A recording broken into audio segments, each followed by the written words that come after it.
Hi வணக்கம். இன்னைக்கு பார்த்தீங்கன்னா, பாண்டியன் ஸ்டோர் இன்னைக்கான எபிசோடு தாங்க பார்க்க போறோம். அதுக்கு முன்னாடி என்னோட சேனல சப்ஸ்கிரைப் பண்ணி வச்சுக்கோங்க. வாங்க கதைக்குள்ள போலாம். இப்போ வந்து பாண்டியன் என்ன பண்றாரு, தூங்கி எழுந்தோனே எங்க பார்த்தாலும் வந்து கோமதி வாய்ஸ் மாதிரியே கேட்குது அவருக்கு.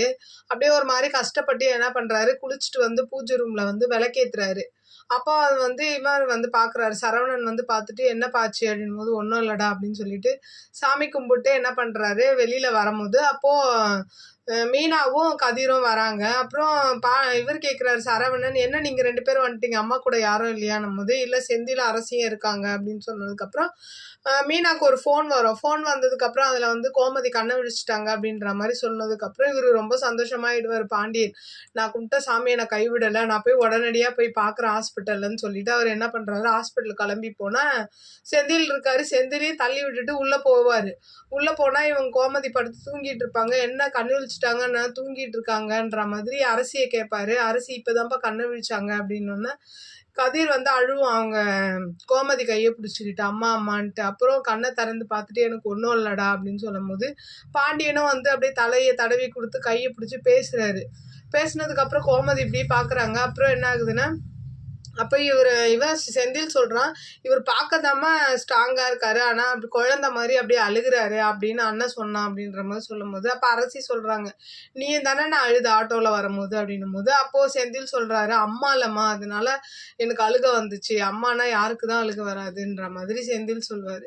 அப்போ பாண்டியன் என்ன சொல்வாரு, "நம்ம வீட்டுக்கு போயிடலாம். உனக்கு ஹாஸ்பிட்டல் பிடிக்காது. நம்ம டாக்டர் கிட்ட கேட்டுட்டு வீட்டுக்கு போயிடலான்ற" மாதிரி கோமதி கிட்ட சொல்வாரு. வீட்டுக்கும் கூட்டு வந்துருவாங்க.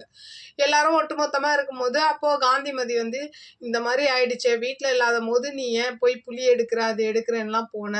அப்படின்னம்போது, வீட்ல யாரும் இல்லாதபோது தானே அவனுக்கு மயக்கம் வரணும் அப்படின்னு கேட்டே இருக்கும்போது, கோமதி என்ன சொல்றாங்க, "வீட்ல ஆள் இருந்தாங்க" அப்படின்னோனே, "யாருன்னோனே?"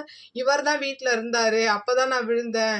அப்ப கூட நான் கூப்ட்டேன். அவரு வந்து அப்படியே என்ன கண்டுக்காமயே போயிட்டாரு" அப்படின்னோனே, எல்லாரும் ஒரு மாரி அதிர்ச்சியா பார்க்குறாங்க. அப்ப இவரு என்ன சொல்றாருன்னா, "இல்ல, இல்ல. இவ எப்பவுமே என்கிட்ட பேசுறதுக்கு நாடகம் போடுவாள்ல, அந்த மாரி இது ஒரு நாடகம்னு நான் நெனச்சுட்டேன்" அப்படின்னோனே, அ மீனா, அதுக்கப்புறம் இவங்க இருக்காங்க இல்லையா? ராஜு, கோமதி இவங்கள தவிர்த்து மீதி எல்லாரும் சிரிக்கிறாங்க. இவங்க 3 பேருக்கும் ரொம்ப கஷ்டமாயிடுது.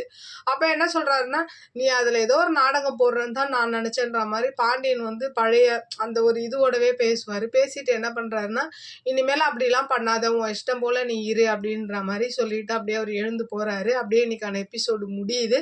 பார்க்கலாம் நாளைக்கு என்ன நடக்கும். பாண்டியன் பழைய மாதிரி தான் இவங்க கோமதி கிட்ட கோவத்த காமிச்சுக்கிட்டே இருப்பாரா? உங்களோட கருத்துக்கள என்னோட கமெண்ட் பாக்ஸ்ல சொல்லுங்க. என்னோட சேனல் பிடிச்சிருந்தா லைக் பண்ணுங்க, ஷேர் பண்ணுங்க, கமெண்ட் பண்ணுங்க. என்னோட சேனல சப்ஸ்கிரைப் பண்ணி சப்போர்ட் பண்ணுங்க. நன்றி, வணக்கம். பாய்.